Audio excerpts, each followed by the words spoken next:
It's Wednesday, February 7th. I'm Priyanka Arabindi. And I'm Juanita Tolliver, and this is What a Day, the podcast that wants to know why Tucker Carlson is planning on interview Vladimir Putin. On X, no less, really just the worst collab of all time. Ugh. Won't catch me touching this with a 10-foot pole. If X is broadcasting this, are they covering personal security for Carlson as he's interacting with a notorious dictator? I have no comment publicly on that.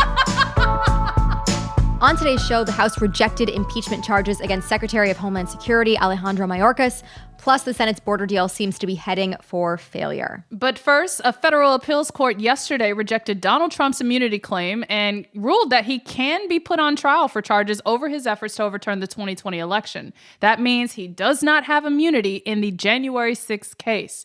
A 3-judge panel issued the unanimous decision, writing, quote, "For the purpose of this criminal case, former President Trump has become citizen Trump with all of the defenses of any other criminal defendant, but any executive immunity that may have protected him while he served as president no longer protects him against this prosecution." Everyone was hoping this was obviously the right choice, the right decision. Yeah. Those are hard to come by in these troubling times. So listen, Not when wrong. one You're not happens, wrong. it's very exciting.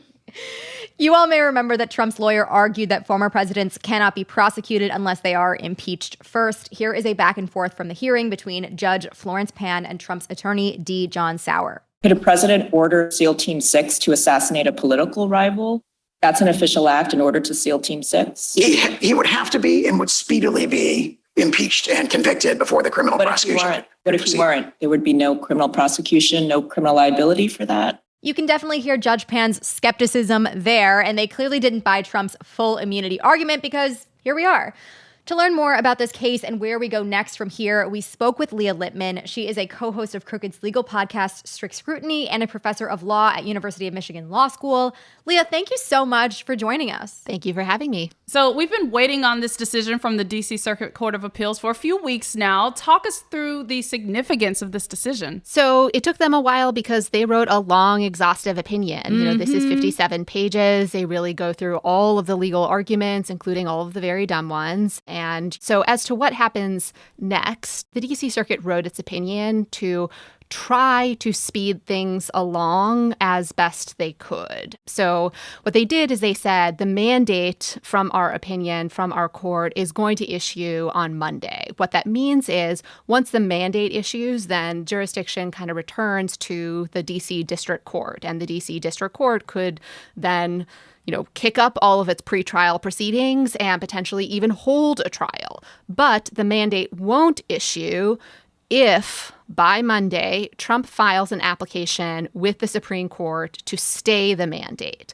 And they said, our mandate won't issue if he files before Monday unless and until the Supreme Court disposes of that stay application, to basically put our mandate on hold.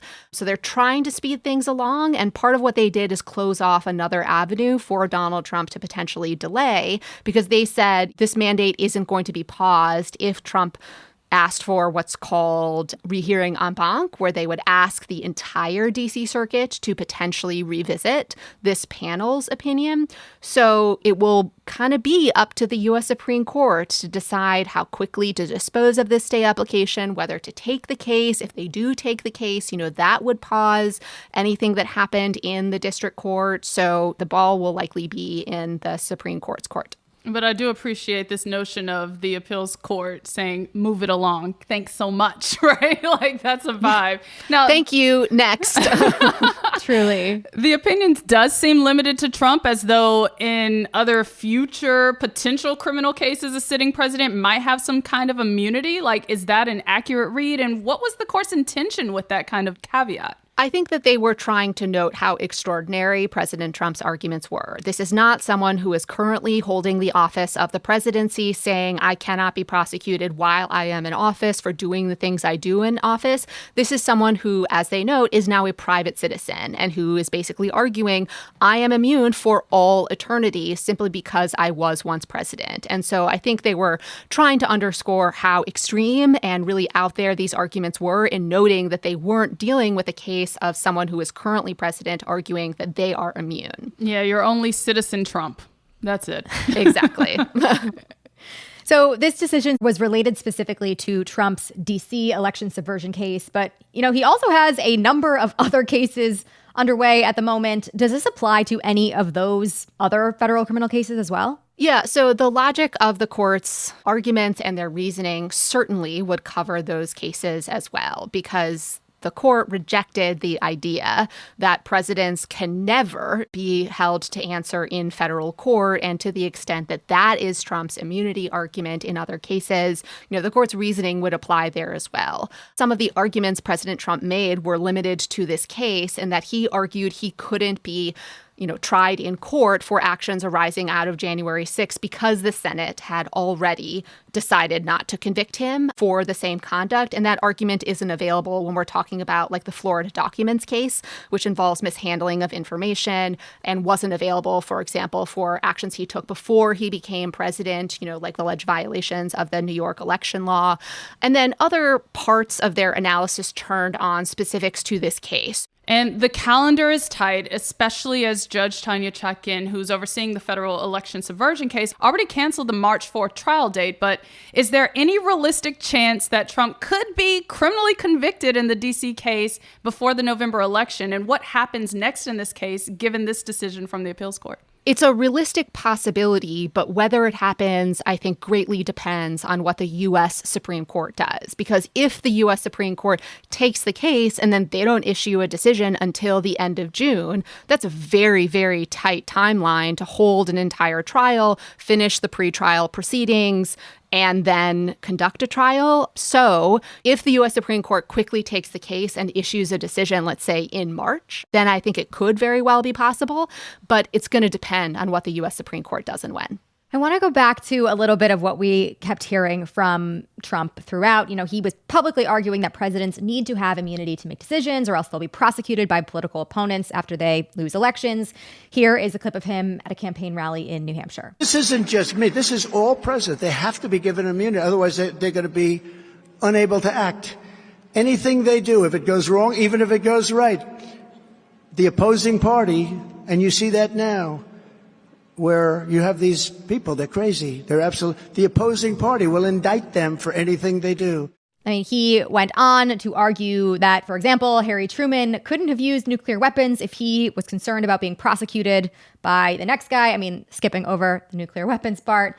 What point was Trump's legal team trying to make with these examples about presidents needing immunity? And what do you think the Supreme Court might make of that? So I think it is an attempt to frame this case in terms of general principles and the interests of the office and the political system, rather than just being about Trump himself, right? Because to the extent that they just say, this guy really doesn't want to be accountable, right? That's not going to win them any votes, and that's not going to appeal to really many people. That being said, I think that there is an element that we should take seriously in what the Trump legal team and the Trump circle are saying, because, of course, we have seen threats of possibly impeaching Joe Biden for, I don't know what, being a Democrat who won an election, or threats to impeach maybe Secretary Mayorkas because they want to raise a political issue about the border because they think that will benefit them politically. And President Trump saying, well, on day one, I'm going to be a dictator and allow myself to just do a little autocracy when I get into office. Just a sprinkle. Exactly. Just maybe just 24 hours, unclear if he would stop there. But I do think they are telegraphing the fact that they are willing to do this. And so that is an element of this that I think we should take seriously. Right. I don't know the extent to which that will affect the court's analysis or how they might weigh the legal arguments. But it is, I think, important that they are saying this and they keep saying it. And with regard to the Supreme Court, there are other ways in which that court is said to have a major outsized impact on Trump's candidacy and the 2024 race, right? Including in the case over the so-called insurrection clause of the 14th Amendment, in which Colorado has already booted Trump off the ballot. Can you talk us through what we should be waiting to see next in that case? So the Supreme Court is going to hear oral arguments on whether Section 3 disqualifies President Trump on Thursday. And at least during the arguments, I am personally going to be watching the Democratic appointed justices closely, because I think this is a case where the Chief Justice in particular is going to want to have an opinion that is not just Republican justices putting Trump on the ballot. And so listening to see which, if any, of the arguments they appear receptive to could provide us some clues about what direction the court is going to go. And then I also think like one thing that is just going to be interesting about the argument is the kinds of arguments the justices seem to be open to. I think most people, and I am one of them, think the court is going to put Trump on the ballot, but all of the arguments Trump has made for getting back on the ballot are not great. Are they going to try to come up with some new ones? Like, which turd are they going to swallow in order to do this? I don't know, but that's kind of what I am looking for. Leah, thank you so much for joining us. Always such a pleasure to have you on. Thank you for having me. That was our conversation with Leah Litman, co-host of our Strict Scrutiny podcast. You can learn more about the decision on their new episode, which is out now only on the Strict Scrutiny feed. That's the latest for now. We'll be back after some ads.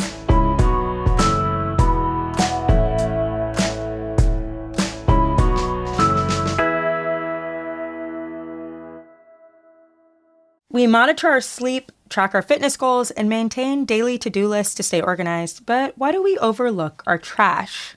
Enter Lomi, the world's first smart waste device. It transforms your food waste into all-natural fertilizer and cuts your trash in half, revolutionizing the way that we handle food waste.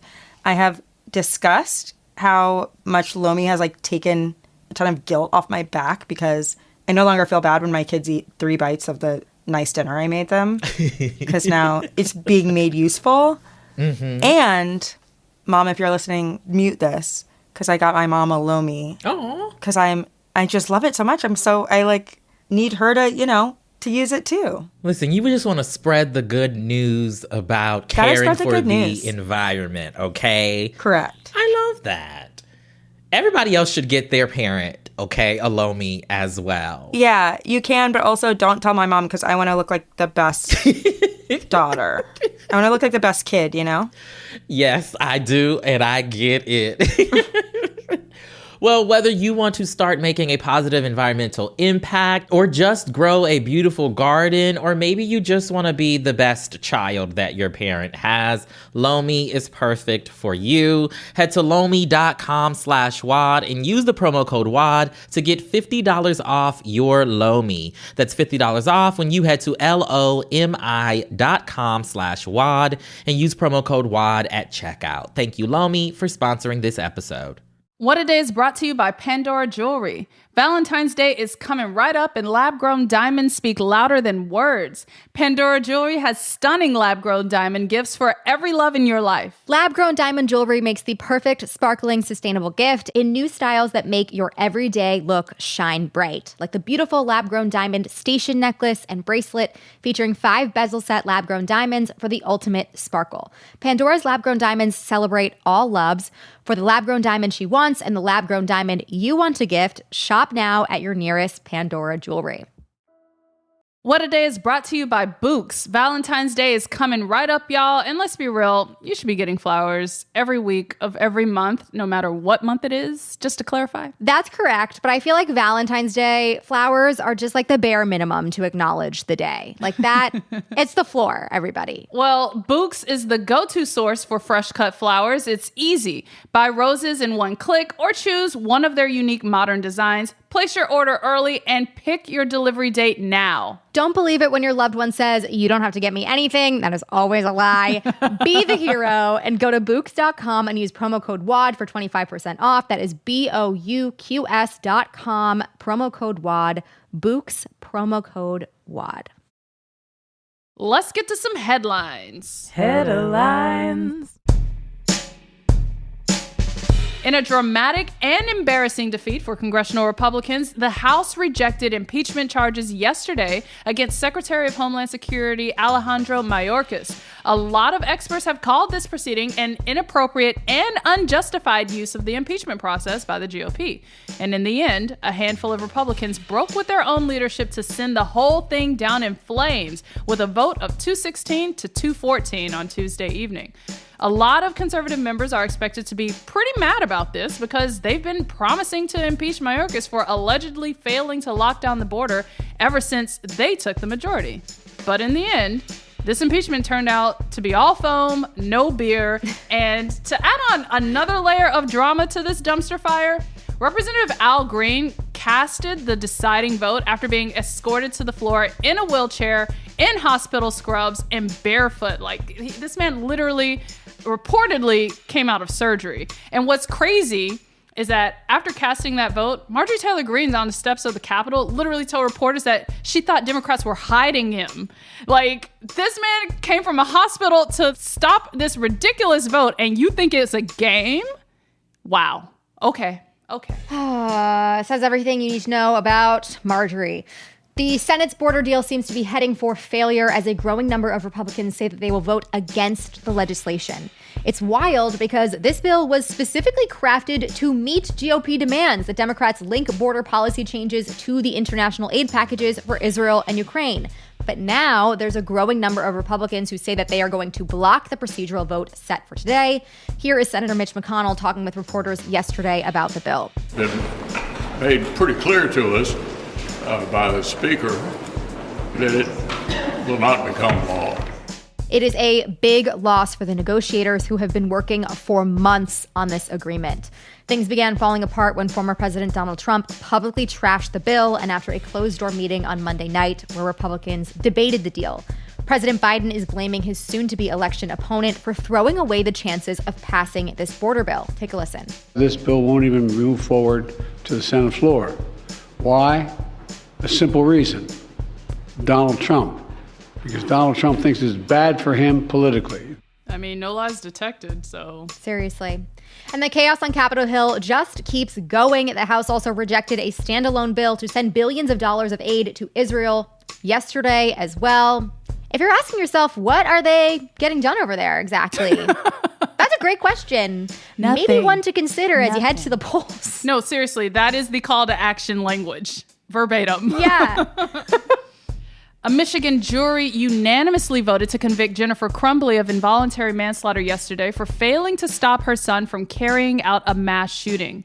You may remember that Crumbley's 15-year-old son opened fire at Oxford High School in 2021, killing 4 of his classmates.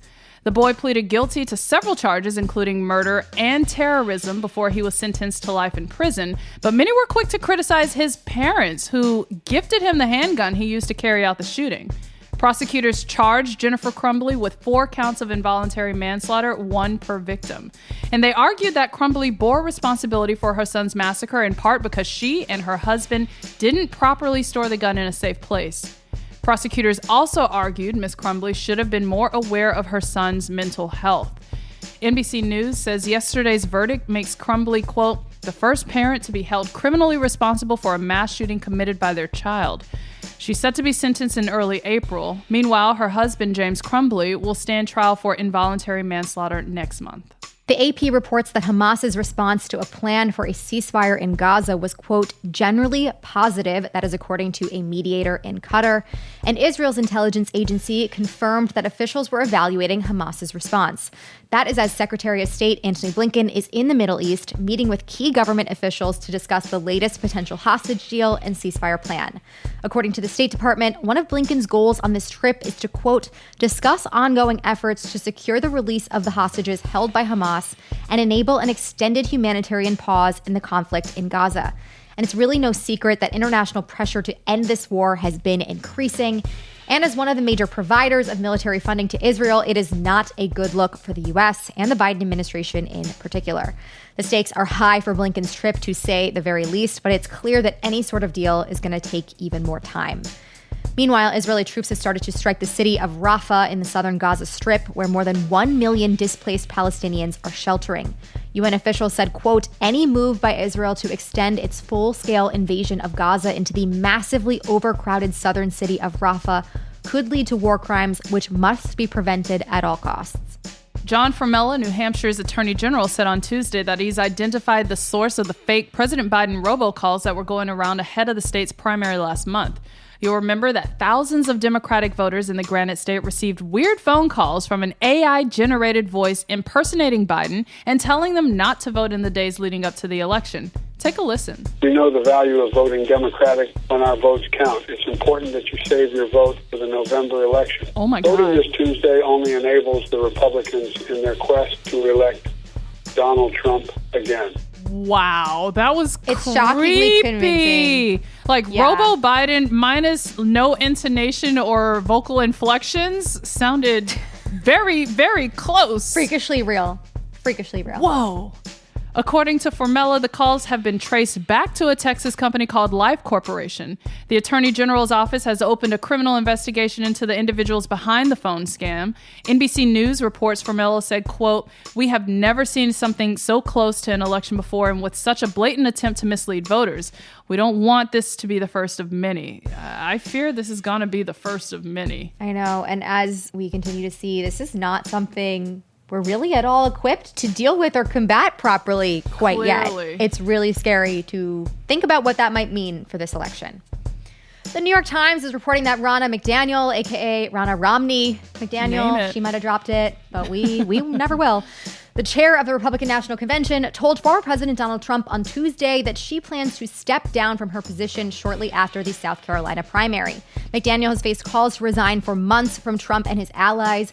Unnamed sources tell the Times that Trump will push for North Carolina GOP state party chair Michael Whatley, a big-time election denier, as her successor. Trump can't just install Whatley. An election will take place to fill McDaniel's seat, but I wouldn't hold my breath on this one. Right. That's exactly right. Also, like, what a horrible crash burning ending for Ronna Romney McDaniel. Like, you changed your life for this. Like watching a car crash in slow motion. We all knew it was happening. We all knew. I mean, I guess she didn't, but she should have. She should have. She really should have. And finally, you've heard of a Sweet 16, but imagine celebrating your birthday a whole century later with a Sweet 116. That was the case for Edie Cesari this past Sunday. She is currently the oldest person in the United States and the second oldest person in the world. She's living in the same Northern California town where she was born. According to The Guardian, her birthday has become a sort of holiday for the people of Willits. For the past couple of years, they've thrown parades decked out with streamers and balloons, honking cars, and musicians. Little kids even make her cards and drop off flowers. I think that is truly sweet. So adorable. I love it. Get this. Edie was born in 1908, okay, when Teddy Roosevelt was the president of these United States. The Wright brothers made their first public flights. I mean, imagine going from that to watching door plugs fly off airplanes. Wild. Truly. When people ask what her secret is to living this long, she says red wine and minding her own business. It is my motto. I am doing it, Priyanka. I mind my business. Juanita's doing it. I'm working on it. What a time for this woman to be alive for. She's seen so much change, so many things over her lifetime. It really is incredible. And these celebrations are so heartwarming. I wonder what Edie's reaction was to the internet. Like, of course, we can think about the Model T, but I'm more interested in the internet. I know. I kind of like the last 30 years in particular. Edie, come on the show. We must talk to you. No, seriously, please. And those are the headlines. One more thing before we go. Vote Save America is back with a brand new political action finder that curates volunteer opportunities specifically for you. Just check a few boxes and Vote Save America will pinpoint the volunteer opportunities that will make the biggest impact from your state all the way to the White House.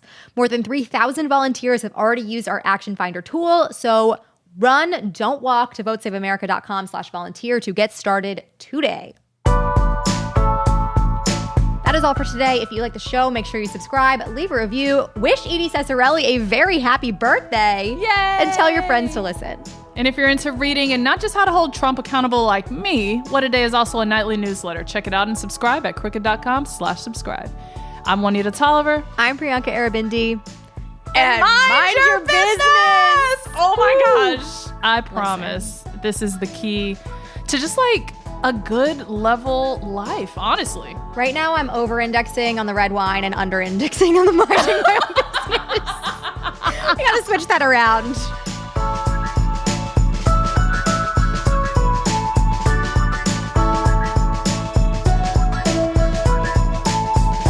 What a Day is a production of Crooked Media. It's recorded and mixed by Bill Lance. Our show's producer is Itzi Quintanilla. Raven Yamamoto and Natalie Bettendorf are our associate producers, and our showrunner is Leo Duran. Our theme music is by Colin Gilliard and Kashaka.